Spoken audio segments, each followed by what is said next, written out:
Je m'appelle Oli et la nuit où ma sœur s'est présentée à ma porte a changé ma vie à jamais. Il était presque minuit à Cleveland. La pluie frappait les fenêtres comme un avertissement. J'ai ouvert la porte et je l'ai vue là, le visage pâle, les mains tremblantes, tenant 2 fillettes endormies, enveloppées dans de fines couvertures. Elle n'a pas attendu que je l'invite à entrer. Elle m'a dépassé, a laissé tomber 2 sacs par terre et a dit d'une voix tremblante qu'elle avait juste besoin de quelques jours pour s'organiser. J'ai essayé de lui demander où elle allait, mais elle a évité mon regard. L'aînée a remué en marmonnant doucement, et ma sœur l'a fait taire sans un mot. Avant que je puisse dire quoi que ce soit, elle a embrassé les 2 filles sur le front et a murmuré qu'elle rappellerait bientôt. Puis elle est partie. J'ai couru dehors, mais la voiture avait déjà disparu dans la rue déserte. Au matin, les filles se sont réveillées en appelant leur mère. J'ai appelé le numéro qu'elle avait laissé, mais personne n'a répondu. Les jours ont passé. J'ai continué d'appeler, espérant entendre sa voix. Au bout d'une semaine, le numéro était hors service. La réalité m'a frappé de plein fouet. Ces 2 petites filles étaient désormais sous ma responsabilité. Quand elle m'a tiré par la manche en demandant « Où est maman ?», je n'ai pas su quoi répondre. Je lui ai simplement dit qu'elle était en sécurité et qu'elle allait bientôt arriver. Pourtant, au fond de moi, je savais déjà que ce ne serait pas le cas. Ce soir-là, en les bordant, j'ai compris que ma vie avait basculé à jamais. Si vous pensez que la famille ne se résume pas au lien du sang, mais qu'elle se forge aussi quand tout s'écroule, abonnez-vous et suivez-moi pour la suite de cette histoire. Chaque histoire de famille ici présente nous rappelle une chose, le véritable amour ne se dit pas. Il se manifeste par ceux qui ne partent jamais. Le premier mois est passé comme un éclair. Chaque journée commençait avant l'aube et se terminait bien après minuit. Je n'avais jamais élevé d'enfant auparavant. Et pourtant, soudain, je me suis retrouvé à apprendre à préparer des biberons, à calmer un bébé qui pleurait et à divertir un tout petit, tout en jonglant avec le travail. Mon petit appartement était devenu un véritable labyrinthe de biberons, de couches et de jouets éparpillés sur le sol. J'ai vite compris que l'amour seul ne suffisait pas à assurer la sécurité et le bien-être de 2 petites filles. La responsabilité pesait lourd sur mes épaules, et chaque nuit blanche l'en empêchait. Elle pleurait presque toutes les nuits, sa petite poitrine se soulevant et s'abaissant au rythme de ses hoquets jusqu'à ce que l'épuisement l'emporte.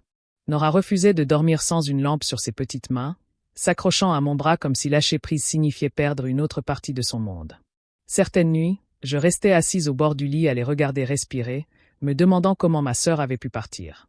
Mais chaque matin, aussi fatiguée que j'étais, je me levais, me brossais les cheveux et allais travailler.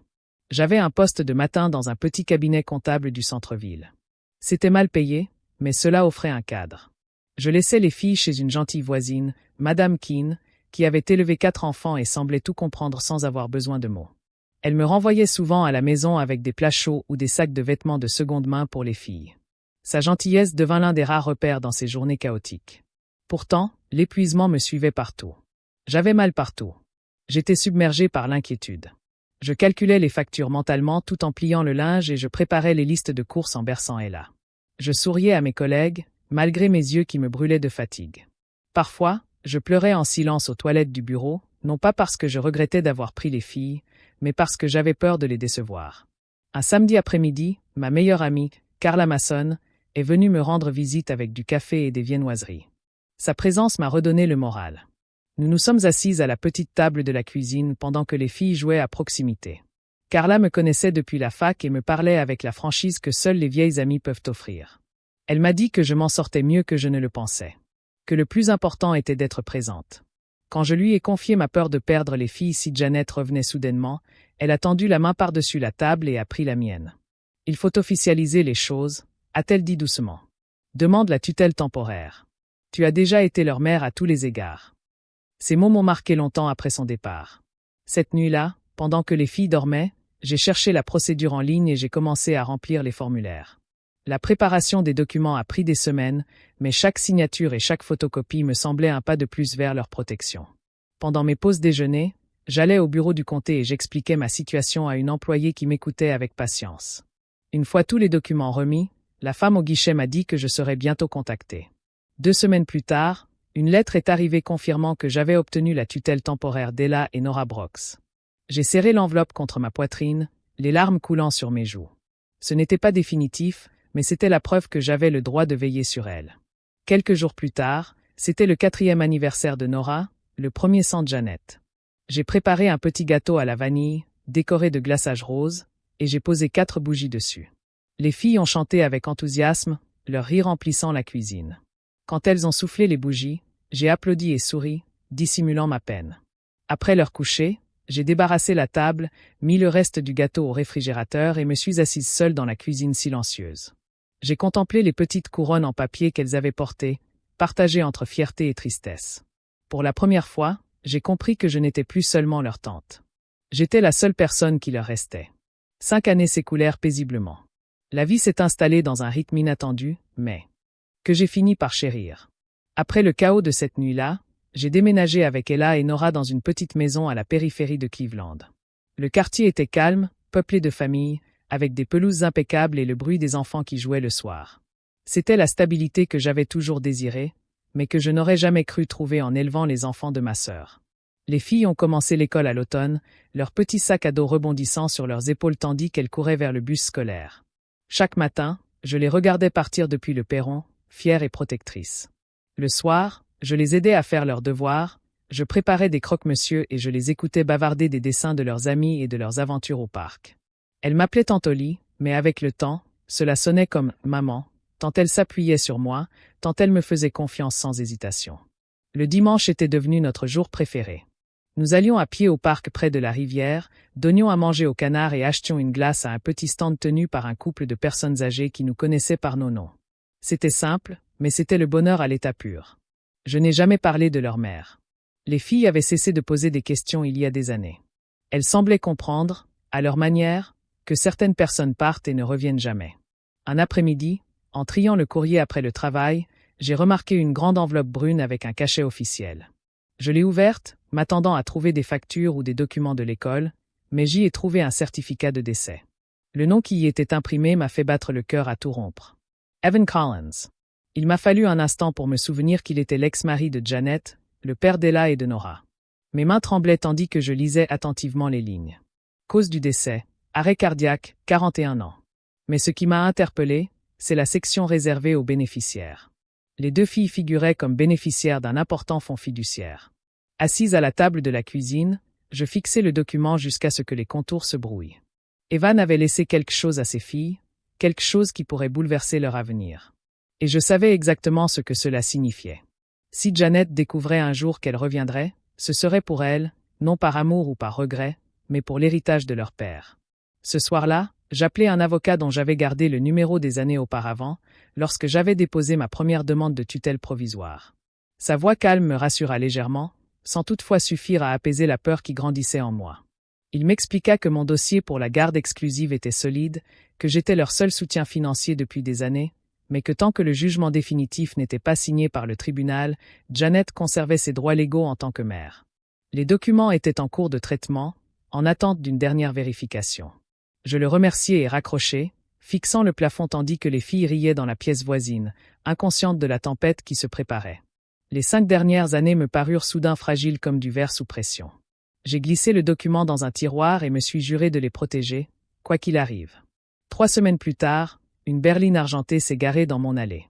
Le bruit du moteur m'était étranger, trop doux, trop assuré pour cette rue tranquille. Je me suis essuyé les mains avec une serviette et, un instant, j'ai eu du mal à comprendre ce que je voyais. Ma sœur Janet est sortie du siège passager, vêtue d'une robe bleu pâle, les cheveux parfaitement coiffés, les ongles vernis comme si elle n'avait jamais fait la vaisselle de sa vie. À côté d'elle se tenait un homme que je n'avais jamais vu. Grand, il portait un costume gris sur mesure et une montre en or qui scintillait au soleil. Il n'a pas souri. Il a simplement scruté la maison, le jardin, le perron, comme pour en évaluer la valeur. Je suis resté figé. 5 ans s'étaient écoulés depuis son départ, et pourtant, elle semblait n'avoir pas changé. Mon cœur battait Lochmod. Elle paraissait plus propre, plus saine, même plus élégante. J'ai ouvert la porte avant qu'il ne frappe. Janet sourit d'un air trop radieux pour être sincère. « Oli » dit-elle en s'avançant comme si nous n'avions manqué que quelques appels. « Tu as bonne mine. Je voulais venir te voir, toi et les filles. Je crois qu'il est temps de repartir à zéro. » Repartir à zéro. Ces mots m'ont frappé comme une gifle. J'ai croisé les bras, m'efforçant de rester calme. « À repartir à zéro ?»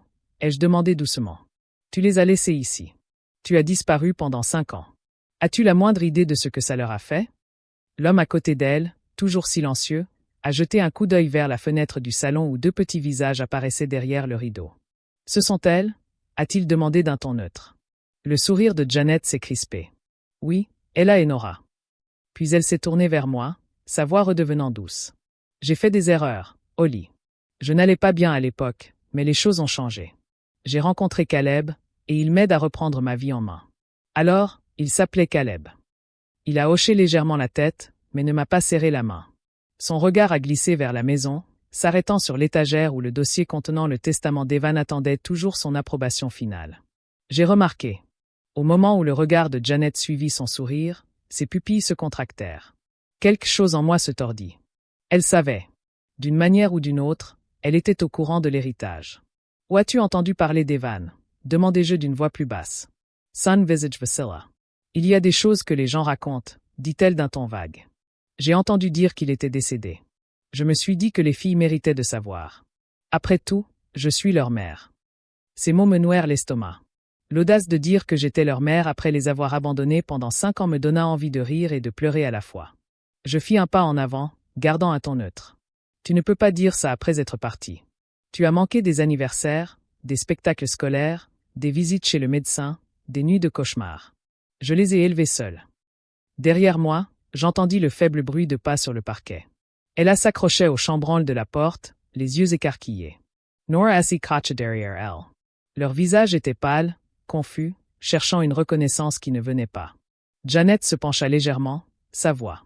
Faussement. C'est gentil. Salut, ma puce. C'est maman. Le silence qui suivit était insoutenable. La lèvre de Nora tremblait et Ella murmura. Tante Holly, c'est qui? Caleb expira bruyamment, sa patience à bout. Tu les as gardés assez longtemps, dit-il froidement. Leur mère les veut. Tu n'as aucun droit de les garder. J'eus l'impression que le monde s'écroulait, mais je restai ferme. Tu n'as pas le droit de venir ici parler de droit, dis-je. Tu ne les connais même pas. Tu ne sais pas ce que ça a été. La chaleur de la voix de Janet disparut. On revient bientôt, dit-elle d'un ton sec. Tu auras des nouvelles de quelqu'un à ce sujet. Je suis sûr que le tribunal comprendra. Caleb lui ouvrit la portière et elle se retourna une dernière fois avant de se glisser à l'intérieur. Tu as bien fait, Holly, dit-elle, et bien que les mots sonnèrent polis, ils cachaient une profonde rancœur. La berline argentée s'éloigna dans la rue, le moteur s'estompant au loin. Je fermai la portière, la verrouillant 2 fois. Mes mains tremblaient. Les filles accoururent vers moi, effrayées, me posant des questions auxquelles je ne pouvais répondre. Je les serrai contre moi, leur murmurant que tout irait bien, même si je n'y croyais pas moi-même. Par la fenêtre, je vis la rue se calmer à nouveau, l'air portant encore l'écho des pneus de cette voiture. Au fond de moi, je savais que ce moment n'était pas une fin. C'était un avertissement. Quelque chose avait commencé, quelque chose auquel je n'étais pas préparé. Le lendemain matin, la peur s'était installée dans mon estomac. Le calme de la nuit précédente avait disparu, remplacé par une angoisse sourde qui me collait à la peau. Lorsque je sortis pour relever le courrier, une épaisse enveloppe reposait sur le perron, scellée d'une manière qui me semblait déjà inquiétante. Mannequin. À l'intérieur se trouvait une lettre officielle d'un avocat de la famille représentant ma sœur, exigeant la réintégration immédiate de la garde maternelle d'Ella et Nora. Les mots étaient enrobés d'une politesse juridique, mais chaque ligne était cinglante. On y parlait de l'intérêt supérieur des enfants, de la réhabilitation de la mère et des inquiétudes liées à une tutelle non autorisée. Mes mains tremblaient en repliant la lettre dans son enveloppe. J'ai appelé Carla cet après-midi-là. Sa voix était calme, posée, d'une manière rassurante. Elle m'a dit de respirer, de réfléchir avant de réagir. Ce genre de lettre est fait pour te faire peur, a-t-elle dit. Essayons d'abord de comprendre ce qui se passe réellement. Ensemble, nous avons commencé à creuser. Carla a contacté une vieille amie qui travaillait au greffe du comté, et en quelques jours, des bribes d'informations ont commencé à émerger. Janet avait accumulé d'importantes dettes ces 2 dernières années, cartes de crédit, prêts sur salaire, et même une voiture saisie.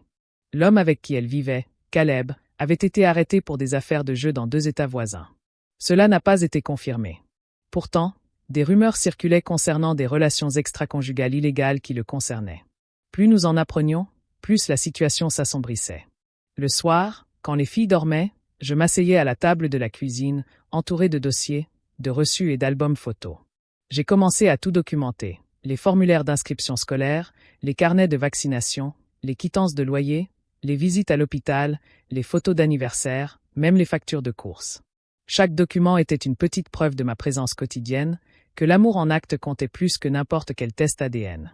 J'ai soigneusement étiqueté chaque dossier et daté chaque entrée. Je ne voulais laisser aucune place au doute en cas de procès. La semaine suivante, j'ai reçu un appel du commissariat. Un agent nommé David Herrera m'a dit qu'ils effectuaient une vérification de bien-être dans le cadre d'une enquête pour garde d'enfants. J'ai eu un pincement au cœur, mais j'ai accepté de les recevoir. À son arrivée, l'agent Herrera était poli, presque contrit. Il a parcouru la maison en prenant des notes tandis qu'Ella lui montrait ses dessins scotchés sur le réfrigérateur et que Nora lui présentait fièrement le coin lecture que nous avions aménagé. Ensemble. Il jeta un coup d'œil au salon, remarquant les photos de famille encadrées et l'étagère à jouets, puis se tourna vers moi. « Madame Brox, je vois que ces filles sont bien traitées, » dit-il. « C'est la procédure habituelle.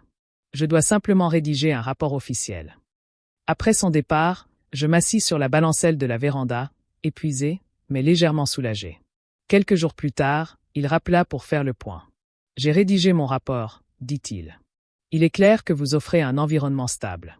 Le service ne recommandera aucun transfert de garde pour le moment. » Il marqua une pause avant de reprendre, baissant la voix. « Entre nous, votre sœur ne semble pas prête, ni financièrement ni émotionnellement, à élever ses enfants. Le dossier sera ensuite soumis au juge. » Lorsque l'appel se termina, je ressentis un mélange de soulagement et d'appréhension. J'avais remporté une petite bataille, mais la guerre était loin d'être finie. La lettre de Janet avait ouvert une porte qu'il était désormais impossible de refermer. Quelque part, elle et Caleb préparaient leur prochain coup, et je n'avais aucun doute que l'argent était au cœur de tout cela. Pourtant, alors que la lumière du soir emplissait la maison et que j'entendais les rires des filles venant du jardin, je me fis une promesse. Quoi qu'il arrive, je ne laisserai personne me les enlever. C'était un samedi matin lorsque la sirène s'arrêta devant chez moi. J'étais dans la cuisine en train de préparer des crêpes pour Ella et Nora quand les gyrophares rouges et bleus clignotèrent à travers les rideaux. Mon cœur se serra instantanément. Les filles coururent à la fenêtre, croyant à une bonne nouvelle. Je savais que ce n'était pas le cas. Les sirènes annonçaient rarement bon signe. Quand j'ouvris la porte, 2 policiers se tenaient sur le perron, dont un que je connaissais. L'agent David Herrera me fit un petit signe de tête, le visage calme mais grave. Derrière eux, garée sur le trottoir, se trouvait une berline argentée. Janet était appuyée contre elle, les bras croisés. Caleb était à côté d'elle, portant des lunettes de soleil noires et affichant une impatience palpable. « À Madame Brox », dit le jeune agent en tenant un bloc-notes. « Nous avons reçu un signalement concernant des problèmes de garde d'enfants. On nous a dit que des mineurs pourraient être retenus ici sans consentement. » Son ton était formel et préparé. « Caleb Asavanka ouvant KJE puis parlor. » C'est exact. Elle garde les enfants de ma fiancée illégalement. Leur mère les veut de retour. L'agent Herrera level en main. Monsieur, je m'en occupe. Puis il me regarda. À Mademoiselle Brox, pouvons-nous entrer? J'acquiesçai et m'écartai. Les filles se serraient l'une contre l'autre près du canapé, chuchotant. Leurs visages pâlirent lorsqu'elles aperçurent Janet à la fenêtre. Herrera entra le premier, scrutant le salon du regard. Des jouets étaient soigneusement empilés, des assiettes de petit déjeuner trônaient sur la table et l'air embaumait le sirop d'érable. « Tout semble en ordre, » dit-il doucement. « Avez-vous vos papiers ?» J'allai au bureau et pris un dossier contenant mon approbation de tutelle temporaire, les dossiers médicaux et des copies du rapport d'abandon de Janet. Je le lui tendis sans un mot. Il feuilleta les documents avec soin, levant parfois les yeux vers moi. « Ils sont à jour » dit-il au bout d'une minute. « Tout est en règle. » Il se tourna vers son collègue. C'est elle la tutrice légale enregistrée. Dehors, Caleb arpentait la pièce. Il cria. « Ce n'est pas possible. Elle ment. » Janet est leur mère. Janet gardait les yeux baissés, se mordant la lèvre. Herrera leur fit signe d'attendre près de la voiture, puis me suivit jusqu'à la porte. « Agent, vous m'avez déjà vu, » dis-je doucement. « Vous savez qu'elles sont en sécurité ici, » acquiesça-t-il. « J'ai le sais, Mademoiselle Brooks. Mais nous devons vérifier la plainte officiellement. » Il sortit pour parler à Janet et Caleb. À travers la porte moustiquaire, j'entendais des bribes de la conversation. Son ton restait professionnel, mais se fit plus ferme. « Madame, d'après ce dossier, vous avez été absente pendant plus de 5 ans sans aucun contact. Cela constitue un abandon d'enfant selon la loi de l'État. Tant que le tribunal n'aura pas statué autrement, vous n'avez aucun droit de demander la garde. » Janet balbutia quelque chose à propos d'un changement de vie, de son désir de faire ce qu'il y avait de mieux pour les filles. La voix d'Herrera baissa encore, calme mais froide. « Si c'est vrai, commencez par être honnête. Nous avons également connaissance d'impôts impayés et de mandats d'arrêt non résolus liés à votre adresse.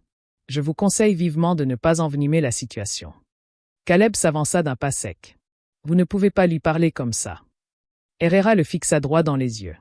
Monsieur, je vous suggère de reculer. Il y a également une note dans le système concernant d'anciennes enquêtes pour jeu illégal vous concernant. Ce n'est pas le lieu pour une confrontation. Partez immédiatement, sinon nous serons obligés de déposer une plainte pour trouble à l'ordre public. Unsilence s'installa. Puis Caleb se détourna en marmonnant. Janet hésita avant de le suivre. Ils remontèrent dans la berline et, tandis que le moteur vrombit, elle jeta un coup d'œil par la fenêtre. Ella assit cacha derrière le rideau.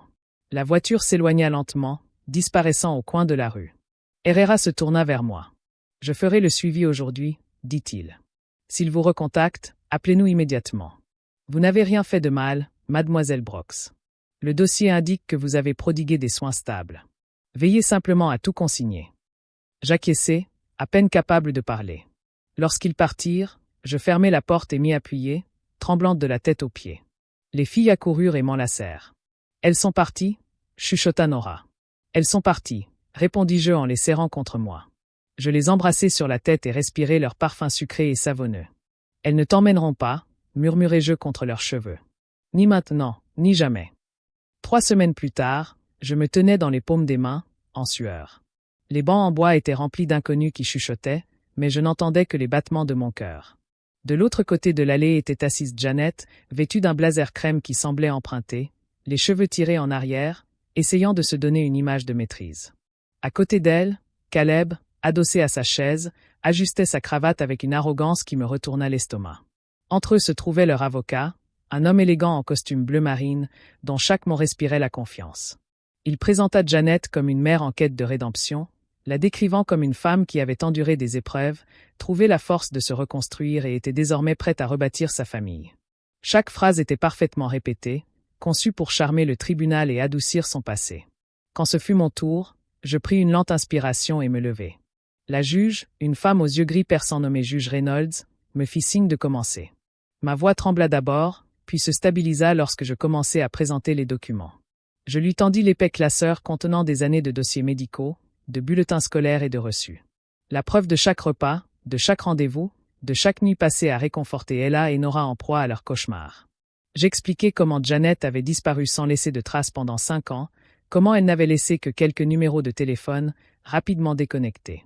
L'avocat m'interrompit une fois, objectant à un témoignage émotionnel hors de propos, mais la juge Reynolds le fit taire. « Laissez-la terminer », dit-elle fermement.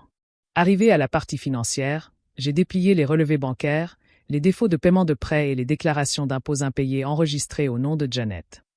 Je ne la regardais pas en parlant, mais je sentais son malaise grandir. Puis tout bascula. Caleb se pencha en avant, murmurant quelque chose à Janet. Lorsque la juge posa une question directe sur leur situation, il perdit son sang-froid. On ne serait même pas là si elle n'avait pas volé ce qui nous revenait, lança-t-il d'une voix rauque, résonnant dans la salle d'audience. L'avocate se figea. Janet pâlit.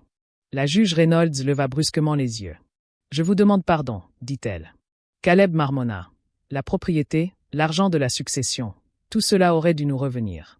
Elle se sert de ses enfants pour le garder. » Le regard de la juge se durcit. « À Monsieur Wallace, cette audience concerne le bien-être des mineurs, et non un litige successoral.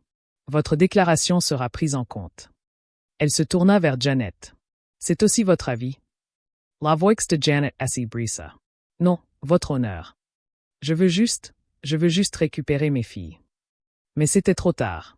L'atmosphère du tribunal avait changé. Ce qui avait ressemblé à un plaidoyer pour la maternité n'était plus qu'un rire d'avidité. Le juge posa quelques questions supplémentaires, cette fois sur l'emploi et le logement de Janet. Les réponses étaient vagues, peu convaincantes. « Vous dites avoir un emploi stable ?» demanda le juge Reynolds.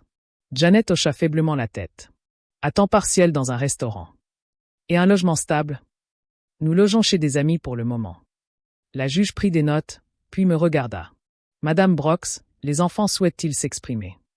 J'hésitai, puis acquiesçai. Ella et Nora attendaient dehors avec un représentant du tribunal. Elles entrèrent leurs petites mains, se serrant l'une contre l'autre. Lorsque la juge leur demanda chez qui elles préféraient rester, elle a répondu doucement mais distinctement. « Nous voulons vivre avec Tante Ollie. » Nora fit écho à sa sœur, la voix tremblante. Janet s'effondra, se couvrant le visage tandis que de discrets sanglots emplissaient la salle. La juge Reynolds se laissa aller dans son fauteuil, parcourant une dernière fois ses notes. Ce tribunal a examiné toutes les preuves et tous les témoignages, déclara-t-elle finalement. Compte tenu de la précarité financière de Madame Wallace et des soins constants prodigués par Madame Brox, la tutelle complète sera accordée à Madame Brox, avec effet immédiat. Son marteau frappa le bureau d'un coup sec et définitif. Caleb se leva brusquement en marmonnant un juron et quitta la salle d'audience en trompe sans se retourner. Janet resta assise, les épaules secouées par le tremblement. Un instant, je suis resté figé. Puis la main d'Ella s'est glissée dans la mienne. J'ai baissé les yeux vers elle et esquissé un sourire tremblant. Dehors, devant le tribunal, la lumière du soleil semblait irréelle, presque trop vive après tant de semaines d'angoisse. Les filles ont couru vers la voiture en riant doucement, inconscientes de l'orage qui venait de se terminer. Je suis resté un moment sur les marches, laissant le poids du verdict m'envahir. Après des années de lutte silencieuse et de doute, c'était enfin terminé. Les papiers que je tenais n'étaient pas de simples documents juridiques. Ils étaient la preuve que l'amour avait triomphé des liens du sang. La preuve que la famille que l'on construit peut compter plus que celle dans laquelle on est. Les mois ont passé et la vie a enfin retrouvé son rythme. Les matins n'étaient plus pesants et les rires ont résonné à nouveau dans notre cuisine. Ella s'exerçait au piano tandis que Nora lisait à voix haute ses livres d'histoire préférés. Leur voix emplissait la maison d'une chaleur qui semblait autrefois impossible. Pour la première fois depuis des années, la paix était devenue notre nouvelle normalité. J'ai appris la nouvelle concernant Janet par Carla. Caleb l'avait quittée peu après l'audience, fuyant Cleveland pour lui échapper. Les dettes s'accumulaient. La rumeur courait qu'il avait vendu sa voiture, vidé leur compte commun et disparu quelque part dans le sud. Janet, elle, était restée là, sa vie se délitant peu à peu. Un après-midi gris, elle se présenta à ma porte. Je la reconnus aussitôt, même si elle paraissait plus maigre, les yeux cernés, vide à force de nuit blanche. Elle dit qu'elle voulait juste parler. Malgré mes réticences, je la laissai entrer. Elle commença en larmes, s'excusant pour la douleur qu'elle avait causée en abandonnant les filles, en essayant de les leur prendre. Sa voix tremblait juste ce qu'il fallait, mais en dessous, j'entendais le même ton appris par cœur qu'au tribunal. Elle n'a pas tardé à révéler la vérité. J'ai juste besoin d'un petit coup de pouce pour me remettre sur pied, dit-elle doucement. Quelques milliers, peut-être, le temps de trouver du travail. Je restais là, silencieuse, ressentant la même douleur qui m'avait autrefois brisée. Je voulais croire qu'elle avait changé, mais ses paroles sonnaient creux.